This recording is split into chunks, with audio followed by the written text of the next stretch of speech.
All right, everybody. I'm here with Andrew Whitworth and Duke Manyweather to do our 2022 offensive line all-pro team. Guys, man, thank you for doing this, and I'm excited to get into this with you guys. I'm glad we're able to get all on the same call at the same time. This is awesome. Yeah, I appreciate it, man. It's gonna be fun. Yeah, I've been Excellent. looking forward to doing it. We've been trying to do it for a little bit now, and life gets in the way. Life happens, but here we are. Yep, absolutely. And we're gonna kick it off with left tackle, and then just kind of work over left to right. We'll go first, second team, and then we'll give an honorable mention as well. But yeah, I know we've been watching a lot of film, and we've just kind of been, debating this, amongst ourselves, and now we're gonna kind of join forces here and just kind of give our take on, who we think is deserving. I'll just start this first one off and see if you guys agree with me. But first team left tackle to me, it's tough. To me, first of all, I think there's three guys here, and I'll just list them off in my opinion. Trent Williams, Laramie Tunsil, and Andrew Thomas. I think those are probably the first three, and that would be my order as well. Kind of a spoiler there, but I think Trent Williams is the first team left tackle. I know he's missed a few games this year. He's at 13 starts. He's on track for 14. He only played 15 games last year, and he was consensus first team All Pro. So we only had one less start this year, assuming he starts this weekend. So I've heard the argument about Trent not getting first team because he missed a couple games, but I don't really buy that because he didn't miss a lot of time. And I mean, like Lane Johnson last year had 13 starts with second team All Pro. So you could still get All Pro if you miss a few games. And I think, when you turn on the film, I still think Trent Williams is the best left tackle in football. He does stuff that other guys just can't do. And to me, this one wasn't too hard. I thought Trent was first team. Yeah, I don't think that was a hard one. I mean, for me, I know this playing. I spent many an hour frustrated, being a hater, being like, man, why is this guy so good? Like, how can I do that move, or how can I be that good in space? You always looking for a reason to hate on him, but man, the dude just absolutely balls, and he's so special in the way he moves and does things, man. I think you look at Tunzel. I mean, I thought really for him this year is one of the most polished years I've seen him have, like where you just don't see some of the ups and downs and a little bit in his play. I thought he looked really good in some big matchups, where it's like, man, he just made guys who are really good rushers look normal. And I think to some degree that hurts you sometimes is that your biggest splash is that it's kind of boring. Like you kind of just shut a guy down and it's a boring day. But with Trent, it's like he can do that and then provides just electricity in the run game that is so unteachable and just rare that I think that's really what separates him every time you have this conversation. Yeah, definitely. I think it's a no-brainer with first team with Trent Williams there. I mean, you can nitpick of him missing time. I'm not one of those guys that marks a guy down for missing games like that. You're in that 3 to 4 range. If they're lights out, there's some stuff that's unavoidable. There's some stuff that guys play with. It happens, man, especially at our position with, that having a long career. But when I look at it, at the end of the day, can a team win without you? Are they winning because of you? And when you look at Trent Williams, it's hard to argue that throughout a long period of stretch, if he's out of that lineup, will the 49ers still be the 49ers and what they do? You can make the argument that they couldn't. And we'll talk about that in some other positions as we go along. But, I'm with you right there with Tunsil being second team, Thorne. But, this is really a polished year for him. Mm-hmm. Yeah, I absolutely. agree. And I think the Andrew Thomas conversation, it's like, I think I've shared this a little bit before with you guys. I mean, what a year. I mean, played great. He really did have a good year. I just see that as like the first year in my mind that I've Correct. seen you play at a certain level where I'm like, all right, you'd be on my radar next year for something like this, but I got to see you do it again. And I got to see like a team know you're that guy. And now they call plays and run their offense in a way where they trust you in that way when you can see it on tape. And I don't know that you really see that all the time in really the offense he played in. No, 100% you don't. And we all when we text about this type of stuff, we speak the same language and we talk about exposure. We talk about guys with true drop back pass sets and what they're asked to do. And one thing that we said is that there's a difference between being elite and then being able to execute at an elite level. And so nothing against Andrew Thomas. I think Andrew Thomas is a phenomenal player. But when we're talking about Trent Williams, when we're talking about Laremy Tunsil, and even throw in my guy Teron Armstead into the mix, Miami Dolphins are not the same team when Teron's not on the field. He's got 13 starts this year, and he arguably is who makes that offense go. And when you talk about elite, and we'll talk about this later with Lane Johnson, when those guys step on the field, and even though they're injured, and even though they're playing through a lot of things, that level of play doesn't drop. To me, that's when an elite all-pro is outside of the domination. So, Andrew Thomas is right there on the radar. I'm going to throw one in for Teron Armstead being in the mix in terms of what he means to that Dolphins offense, and then being able to play with what he plays with and still playing at a high level. But I think, those top three, no argument for me. I would say Teron Armstead is in that mix as well. Yep. Yeah, he would be that guy as well. He'd be like the fourth guy there, probably for me. But yeah, I think those are the guys for sure. That's the Mount Rushmore this season. I think at left tackle. There we go. I need to get me some of those, man. Oh, I'll get you taken care of. All right, yeah, definitely. So left guard, guys. This one to me is this one's interesting. Maybe the most interesting one out of all the positions. Again, I kind of see a big three, if you will, here, but how you stack them to me is very interesting. So, to me, the names, is Quentin Nelson, Joe Thuney, and Joel Bitonio. There may be Elton Jenkins, but he hasn't played left guard the whole season. He's bounced around, so I wouldn't really put him in there this year, even though he's playing really good ball right now in Green Bay. Him and Bakhtiari are fun to watch. But these three guys, I wound up going with Quentin Nelson first team. And I know that's going to kind of, maybe rub people the wrong way because of the narrative that's getting out there of him on Twitter this season. Everybody loves to post plays where he loses, but when you watch him snap in, snap out, I still think he could do stuff that other guys can't do, including Thuney and Bitonio. His processing is just remarkable. The stuff that he can cover up, in pass protection, helping other guys out is still as good as it's ever been. His balance is, not maybe as pristine as it was coming into the NFL. I think maybe some lower body injuries have potentially caught up to him. Maybe he's dealing with some stuff. I'm not sure, but he still generates movement well at the point of attack. He can climb up to the second level, really good puller. He's still, to me, the best left guard, but I think it's much more of a conversation now than maybe it was in years past. So that's how I would probably put first team. And then the next two is interesting. I'd be interested to hear what you guys think and what you think about Nelson as well. Yeah, I think that's the tough one to me. This position to me, when I looked at it, it's like I could argue it a bunch of different ways depending on how you really, look at the game. And I think to me, it's about do you think Quentin's had enough plays where you go, all right, I'm not sure if it's as elite as you've seen him be in the past. And does Joel Bitonio and Thuney really catch up? Because I'm right there with you on the same list. I've literally gone back and forth how I would list them, kind of depending on that conversation right there. And I think to me, really looking at the lack of success the Colts had really most of the year offensively, and really then looking at Joel Bitonio and just the guy he is day in and day out, week in, week out for that offense, kind of the same conversation we had about Trent. I think those guards are a huge part of who they are offensively. And, I think with him being in there is a key to why they're so good. And so I think I put, to me, just for the consistency factor, Joel Bitonio on there, that just don't look like Quentin Nelson to me. And I don't know if I can sit there and say, hey, you're without question the best in the business when some of these plays are just below the level that really I come to expect. And maybe that's just because he's been so daggone good. Yeah, left guard is definitely a tough one. And to both of your points, Quentin Nelson is still Quentin Nelson in terms of what he brings. There's a lot of clips floating around, and there's a term that's going around as, the rapid decline. And even if Quentin has declined, Quentin decline is still the best guard in the league, in my opinion. Now, we can talk about the consistency, left guard.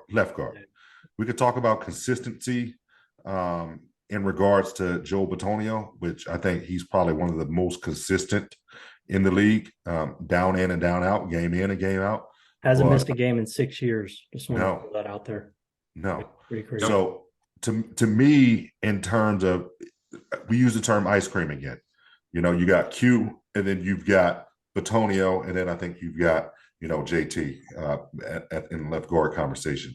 But to me, I still think that it really depends on the flavor. If you're talking about consistency and someone that is just very technical sound, where he's going to be, then you've got, Batonio there. If you're talking about a splash play, a violent play on the move, a ridiculous processing play, then you've got Q as your number one left guard. But still very good. Let's not get caught up into the viral clips of him losing to a Dexter Lawrence, who is having a career year and arguably playing probably the best out of a nose tackle at this point.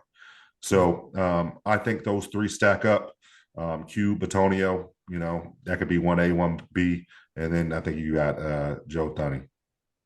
Yeah.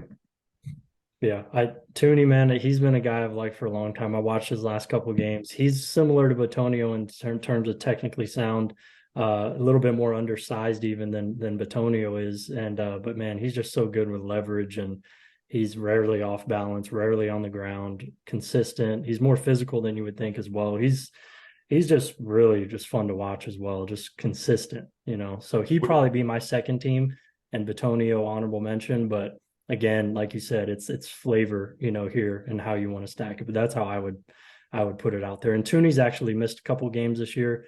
He has 14 starts. He was on a run there, I think 5 years in a row without a missed start. So that could be another thing why you would maybe ding him and put Batonio above him, because he has a couple missed starts. Nelson and Batonio haven't missed a game yet. So but yeah, left guard's fun. I think probably the most debate we'll have. I just don't. I'm just not, especially when you talk about 2, 3, 4 games. I'm not willing to dock a guy with how physical the position is. Listen, man, I don't give a damn if somebody's missing 2 or 3 games. If their level of play is their level of play, that I just, when you put your hand in the dirt and you see what these guys work through, to me that doesn't move the needle up or down. I mean, it could be a tiebreaker, but I think that like some of these conversations. Some of these guys are just probably just a notch better with or without the game. I think Trent Williams being an example. One of the things that really comes to mind with Tooney, I keep saying Tooney though, is his game against Aaron Donald in the Super Bowl a couple of years back, with how physical and how much he aggressive set and jump set. Kind of a blueprint that other people have tried to mimic since and have failed. It was just one of those things that, he went out there and executed a really physical game plan. So, I think that got him on the radar for a lot of people. I enjoyed watching him at North Carolina State, but absolutely, again, we talk about those 3 guys and how they stack up. It's ice cream. What flavor do you like? Yeah. Yeah, man. Another game for Tooney real quick. Last year against John Allen after breaking his hand. That game, with the cast on, that was a good one. Yeah. Many people thought he was going to miss that game. Right. Yeah. That one was awesome. Okay, let's go to center, the pivot here. To me, this one is kind of 1 and 2 are pretty easy. The honorable mention one will be really interesting, but Kelsey, first team this year, I think, hasn't missed a game or anything. And neither is Creed Humphrey, who would be my second team guy. But yeah, I mean, Kelsey this year is just a vintage Kelsey year. What he does in the run game for the Eagles is unparalleled at the position. I think he just is different. The way he moves, the things he could do on the move, even on double teams and combos, the way he's feeding guys over with those 2 big guards next to him is fun to watch. Really good in pass protection as well. And he's just, he's building a Hall of Fame kind of career. And this is another kind of feather in his cap, I think, along the way. He's playing incredible football right now. He'd be my first. And then Creed, I just got done watching Creed today, a couple games, and man, just rock solid. His center of gravity and just how strong he is. You could tell he's former high-level wrestler, the way he plays. Man, he doesn't get moved, and he's he's awesome to watch. So those would be my top two guys right now at the pivot. Yeah, I'm with you. I'm right there again. I think we kind of all see him the same, but it's really just to me. I mean, Creed, man, you can just tell what a career he's going to have, man. He stays healthy, man. He's going to be dominant for a long time. He's got some traits that just last; they don't go away. And to me, Jason Kelsey's really the guy that you would have thought he's going to have a dominant time, and then it's like, all right, because he's undersized, because of these things, you're going to see this fall off, and it's crazy to me, like the level of play he has week in and week out, the power he moving guys, even at his size and weight. It's absolutely mind-boggling. Yeah, well, we trained at UC because we were kicked out, so UC gave us permission. So yeah, in his rookie year coming out of UC, we trained at UC's facilities because of the lockout, and got to know him and work with him a little bit. And I'll never forget teaching him some pass pro things that I was doing, and he was just like, look, you were a big, long human. Like, I can't do those things. So I got to go about it a whole different way. It's just a funny interaction we both had, and to this day still talk about when we see each other. I mean, he's a guy, man, he's going to be a legend at this position for a long, long time. Yeah, and to your point with he's a guy that many thought that would just be a player and that would have some decline. And you can make the argument the past couple of years that he has gotten better and better. And I remember a couple of months ago, we all chimed in on an argument that, like we always do on Twitter with online, of some guy that said that, after 3 or 4 years, it's time to move on for certain players because players don't typically get better. And I think we all chimed in and was like, what? Some of the greatest in the game get better every year. And, I think Jason Kelsey is a testament to that. I mean, many people thought that after Jurgens was drafted that, Kelsey was going to take his time and then retire. And he's coming out here and maybe having the best year of his career in what, year 13? It's unreal, man. And, he's fun to watch. He's fun to watch. Some of the leverages he plays with, some of the landmarks he's able to hit in the run games, his ability to track and execute out in space is pretty special. And then Creed, Creed's been one of my favorite guys to work with in terms of what he's got up here. I talked about it in the Big Boys Club in season 1 about his ability to process and his ability to not only process on the move, be able to execute within that. And Creed is one of those guys that he was going to be successful no matter what he did, whether that was football or whether that's running a company, because of how cerebral he is, and then the action steps that he executes to be good and to be applicable in his field. And so I'm excited about Creed. He's definitely would be in a conversation for All Pro, and I definitely think he's clear cut number 2 behind Kelsey. And I think this number 3 slot is what's going to be an interesting conversation.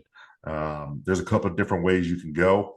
One of the guys that I would go with has missed some games, but then you look at a Frank Ragnow, but then you look at a Eric McCoy who's playing really well but missed some games with the Cavs. So I'm interested to hear, what do you guys think?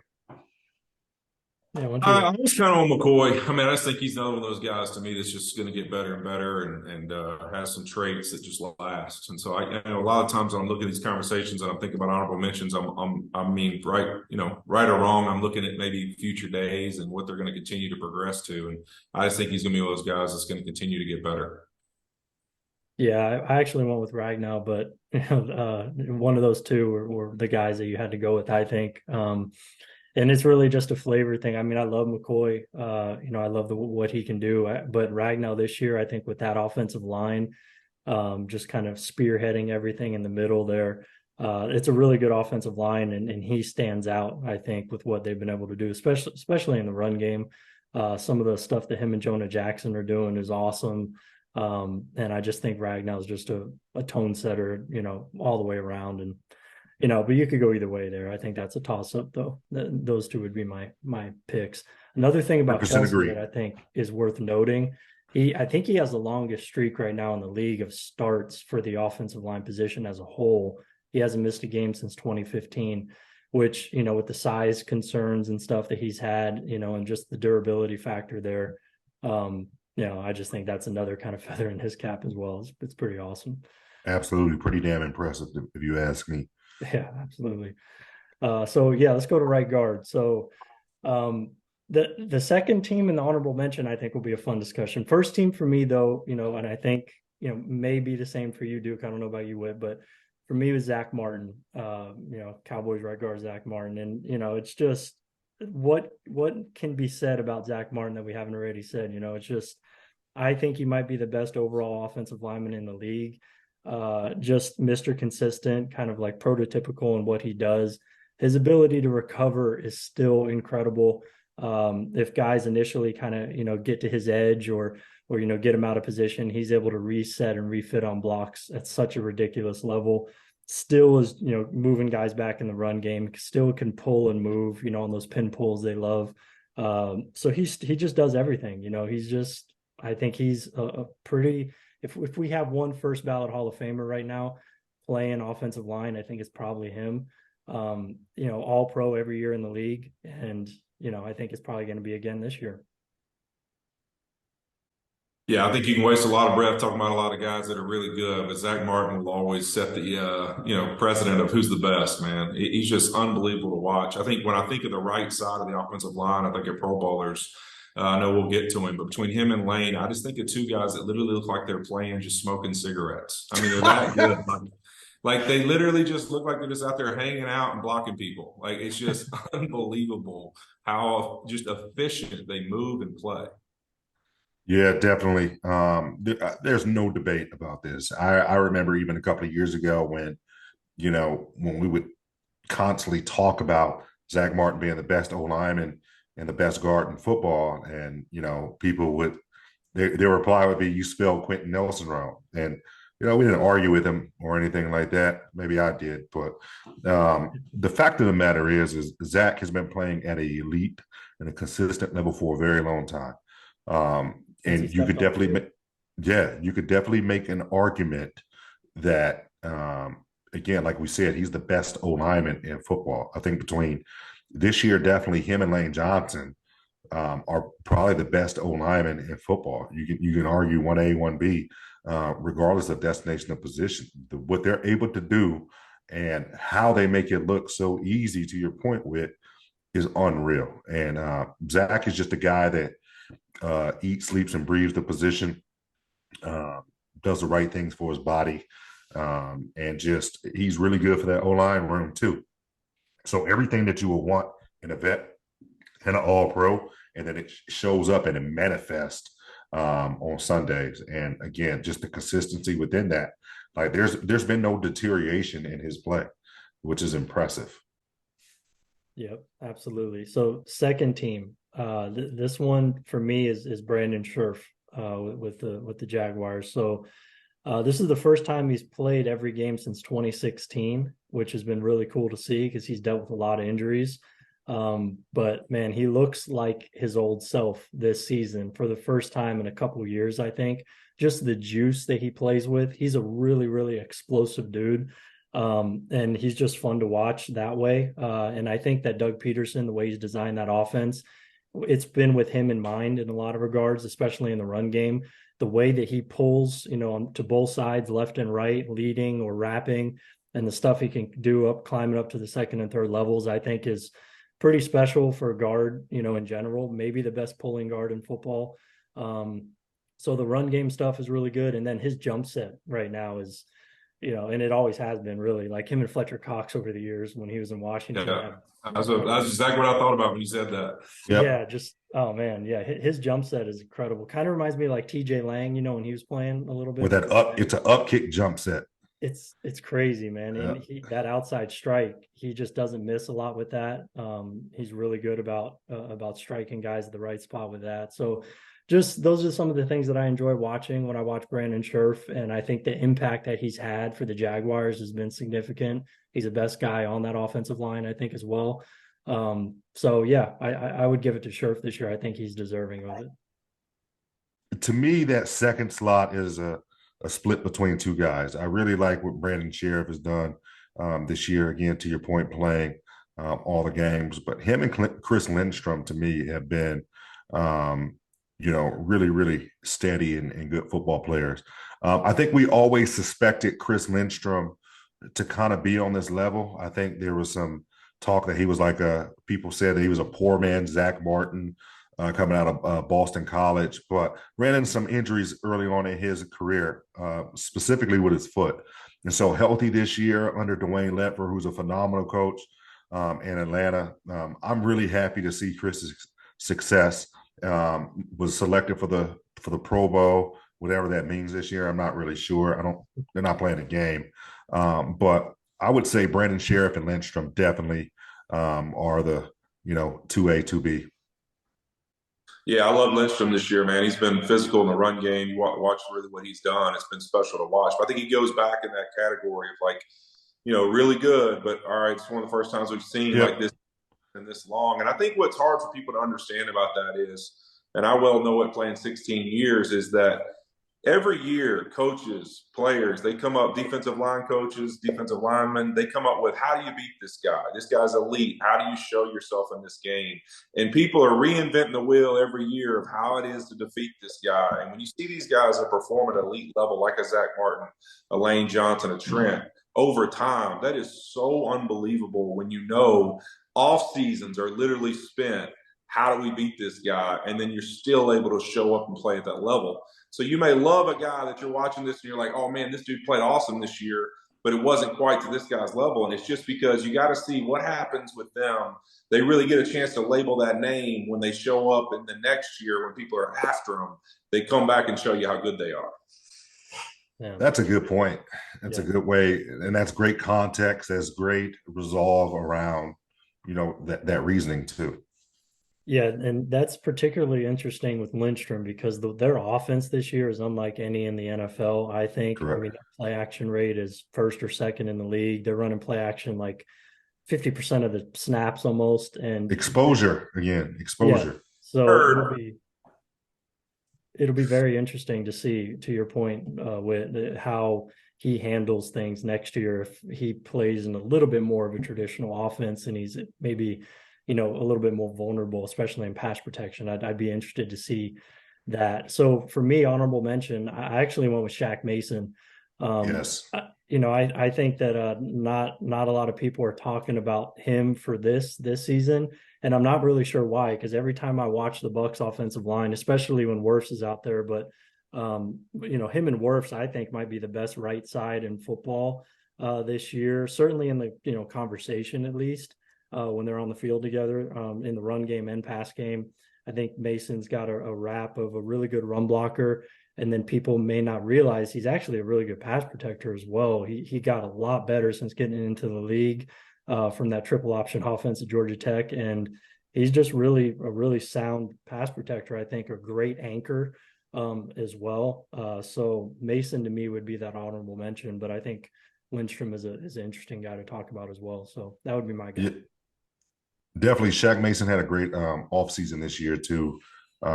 He worked really hard, and that was one of the things that we really focused on this offseason was continue to build out his pass protection skill set. And Last year he took a little bit of a dip, right? Like his he technique was a did. little off last year. It was off, and what we did is we narrowed his stance just a touch, and then we brought his hip height up just a touch, and just taught him really how to drive from his right leg to his left leg in terms of changing direction. That way, his base wouldn't widen out. So those were we just gave him a few cues with his stance and his base, and he's been able to replicate that all season. And you don't see him getting beat to the inside and opening up as much as he did, because you're right, he did take a dip last year. But so that was a major emphasis for us this offseason, was to really hone in and focus on, again, the pass protection, the base, the hip height, and then the ability to change direction in pass pro recovery. yeah, and he's great. A great example of the word exposure. I mean, you look at that offense. I mean, they don't run the ball; they don't even try to. And you're getting exposed quick in pass protection if you can't in that offense. So, I mean, for him to have the year, it's like people might see the numbers and say, hey, there's one more of this or one more of that than I see some other guy have. But those exposure and pass pro is out of this world for his team this year. So he's had plenty of time to work on it. I'm sure he'll enjoy a season when they run it and throw a couple more play actions a little more going forward. think they all will. I know Ryan Jensen's one of those that will. Let's get over to right tackle. So to me, I don't know if you guys agree with me on this one, but this one to me was pretty cut and dry, 1, 2, and 3. I'd really like to talk about what makes these guys so good, though. I think that would be the most interesting thing. But for me, I think we alluded to it as well, and I think it's going to be the same across the board here at first team, Lane Johnson. Second team for me, Tristan Wirfs, even with a couple missed games, and then third would be Penei Sewell. And I think you could kind of rotate Wirfs and Sewell here if you want, just because Sewell hasn't missed the game, if you want to use that as your tiebreaker. But to kind of use Witt's reasoning, which I agree with, in terms of Sewell, let's see it again kind of idea, then let's put Wirfs in there. That's kind of what I wound up doing. But man, I mean, we'll start with Lane. Just kind of we could touch on him a little bit, even though we talked about him already. That to me, also what you said, Wood, in terms of it looking easy. Whenever I watch Lane, like to me more than anybody in the league, when I watch film of these guys, he does make it look the easiest. I feel like this season in particular, he hasn't looked like he's really been challenged much, which is just so crazy to see. The way he uses his length and pass protection and just comes up and over around guys on like kind of the top of their pads, and just that double under technique that he uses is just phenomenal. He just engulfs guys consistently in pass protection. He's quicker than pretty much everybody he goes against. He could be probably an elite left tackle as well. So he's just a different kind of dude at right tackle. He stands out. There's nobody really like him. And then the run game stuff the last 2 or 3 seasons has gone to another level as well. And he's just an impact guy in the run game. His backside cutoffs are phenomenal and stuff like that. But yeah, he's the guy, at right tackle right now, and I think has a case for the best overall guy in the league right now. Yeah, I agree with that 1,000%. I mean, he's the epitome of what I said. I mean, I had a college coach one time that told me that. He said, "Man, I know you're going to be good." He said, "Playing college ball right now in the SEC, you make it look like you're smoking cigarettes when you're playing." And to me, I never really understood that until you got in the league and you saw some of the really elite tackles play. And I think it's more of something that really defines them is the way they move their body. They always seem in control. And to me, he's the epitome of that. I mean, his ability to always be in control throughout the game. It looks like his heart rate never, just jumps at all. And it looks like if you tested him, he probably 82 the whole game. It looks like. I mean, completely still heart rate. It seems like because nobody stresses him. A lot of times you can see in great players, good players, whatever, just a little bit of stress in their game, and you just never see that from him. There's no stress in his game ever. And I don't know if that's confidence, just athletic ability, whatever it is, but one of the greatest compliments I give him is he just seems like nobody gives him any stress, and he plays from a place of confidence every week, which I think is really hard to do, and he does it better than anybody. Yeah, definitely. I think that so here's a great story. My wife, of course, knows Lane. We're business partners, and we do a whole lot of stuff together in terms of online masterminds and building that. So she's met him, she's been around him, but she had never been to a football game.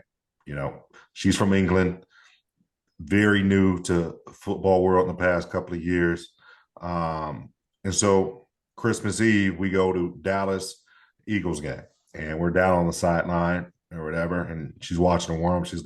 First thing she noticed, she goes, "Wow!" She goes, "Lane's locked in." And then as the game goes on, I'm kind of explaining to her, the level of talent he's going against with DeMarcus Lawrence and Parsons. And she's looking and she's real quiet. She goes, "Babe, Lane is literally making this seem pretty effortless. Is that normal?" And I go, "No, it's not normal at all, but you're right. He made it look so easy." She goes, "It's like he's very casual about it." And in past years, DeMarcus Lawrence and him have been a battle. Yeah. This year was not. This year, especially in that Christmas Eve game, he got hurt in the last 3 minutes, but the way he dominated that game and pass protection in the run game was unreal. And when he went out, immediately that game got away from them. And it was crazy to see. We talked about earlier certain guys that, you know, you win because of. And you can make the argument that Philly wins because of Lane Johnson, especially on offense. But the thing that I on a off the field level that I've seen with Lane, he was very open about his mental health last year and about Yep. the steps he was taking to address his mental health, and the people around him all proud for him.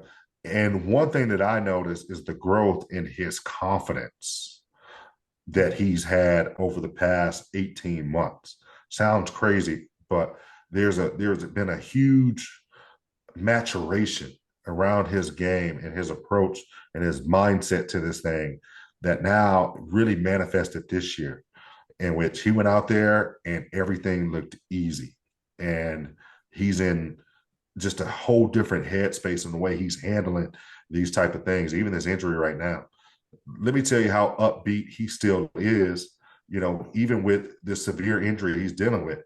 He's thinking about new ways and picking my brain on workouts and picking Gabe's brain on workouts in terms of, just how he can stay in a hinge pattern to not expose himself, for the groin and adductor, what he could do to kind of mask it for the next couple of weeks. And it's just like his brain is at work. So it's really been fun to see because the dude is elite, and it's been fun to see him put it together. Yeah, absolutely. And the thing is, to dig a little bit more into maybe why he doesn't get stressed is because I think the athletic ability and his play speed is so good that he knows guys are not going to stress him around the corner. So he beats guys to the spot, and then he has enough strength, lower body strength, and anchoring technique overall to anchor against power. So speed or power, doesn't matter how you win as a pass rusher, you're really not gonna affect him that much. So he can match the Von Millers with speed. He can match the Cameron Jordans with power. He could do it all. So it's like, yeah, I mean, yeah, it's incredible. Let's talk about this second team, third team, or honorable mention. But then I want to come back to Lane Johnson and something specific that I think that we can have a really great conversation about. It's kind of been a hot topic. But let's hash out this second team and then honorable mention. And then Whit, I think you're going to love this one too. Perfect. Yeah, why don't you go ahead, Whit? And who would your second team be? If I had Tristan Wirfs. I think Wirfs and Sewell, to me, it's right there. I don't know. I just think consistency and playing all year. I think Sewell, I give it to him. I think that, to see their climb as an offense, we talked about, you guys being effective to, is it Trent Williams, Lane Johnson? Could that offense be what it is without you?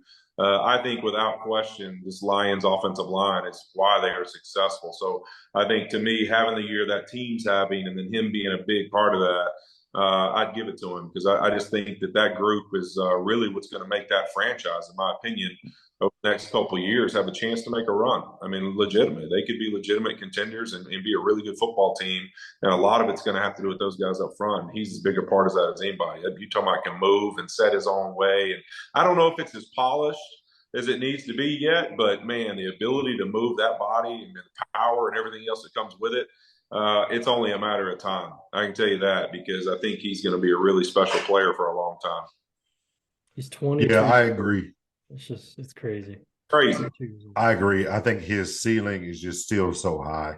I think that for me, it's definitely Panay for that second team. I think that the carnage and destruction in the run game and the physicality with the blocks on the move, to me,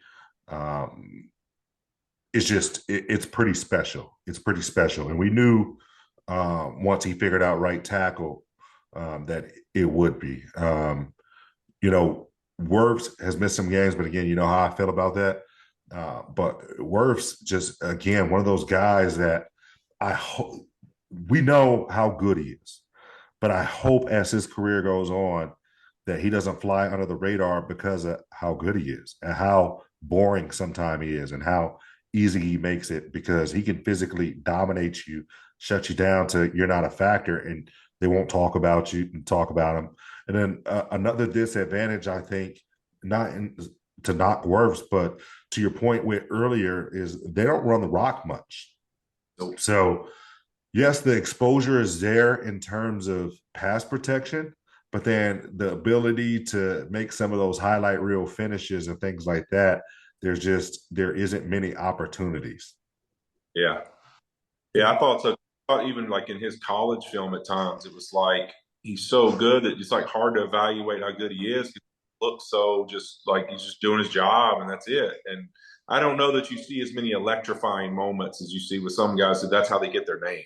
You Yep. know, and your point, I almost go unnoticed just because he's not really that guy. Like that's not really his game. You know, it's just he just blocks people, he just shuts people down. I mean, I can remember even when he first, got out there against Cam Jordan, just seeing like, wow, how powerful this dude is to really stop Cam the way he was at times. It's like, man, you got to have some real power to do some of that. And just that part, I think, is going to be great. I think it's going to be for him, finding what's that next part of his game to create attention to people to notice him, and is it finishing people, finding a way to have some highlight finishes and show people what you can do in the run game, I think would really take his name and people noticing him to another level. Yeah, I that's a agree. good point. And just one more kind of thing for me that was a tipping point for me to go worse here, even though I think it's a toss up with him and Sewell, is the last few games that he missed. When you watch that offense and then you watch the Bucks last week against Carolina, it was a major difference when Wirfs was out there. Brady's comfort level, everything just I thought looked different against Carolina. He was just shutting down that right side. And I thought the offense just tangibly looks different when Tristan is out there and when he isn't. So, and I thought you could really see that separation these last couple of weeks. So that to me, I think is kind of important to mention there for Wirfs as well, because you could really see his presence felt. But yeah, Duke, what did you want to wrap up with? Because I'm interested to hear what you want to go with here. So there's been a conversation and getting back to Lane Johnson and play speed about how Lane Johnson gets away with false starts. And so we kind of talked about on Twitter, we kind of responded to some people, and I made a point without giving away any trade secrets. So now if people want to know how to get away with this, you're going to have to tune in and subscribe to the podcast. But there is definitely an art about getting off on the snap count, and it's not just about that what you hear and what you see, but it's also understanding the rules. And I kind of put it out there. There are some loopholes in the rules that you can get away with. For instance, as long as you set your front foot, you can move and adjust your back foot away from the line of scrimmage, as long as it doesn't come forward, as long as your trunk doesn't move either. So when you look at the really good tackles that always jump the snap, that front foot they're driving off of, that trunk doesn't move, that back foot on the sound of the hut or clap, the back foot is moving. And that's how they're able to get to their spot without being clawed for false starts. Elaine Johnson's great at it. Terrence Steele is great at it. Bakhtiari, man. Bakhtiari is great at it. Witt was great at it. Ryan Bulaga was awesome. Balaga was great at it. And it's funny because me and Balaga kind of had an exchange, and he's like, man, he goes, don't give away the secret. And I wasn't on Twitter, of course, but there's a way. And again, and when you talk to, and I'll let Witt chime in on this, but when you talk to the guys that do it, it's that they figured out what the rule is. They talk to the officials, and then you just understand what you can get away with. And Trent does it too. I remember last year versus the Cowboys, there was, I think, 4 or 5 offsides with Cowboys ends against Trent, because what he was doing, he was taking advantage of the rule of being able to move his foot. He would slide his foot back, or his foot would go back, but his trunk and none of that would move. And people were getting mad, like, he's false starting. He's not. It's within the rules. You can do it. Yeah, there's no doubt. I mean, it's one of the biggest factors for tackles. I think that it's hard to understand when you talk about being on that edge.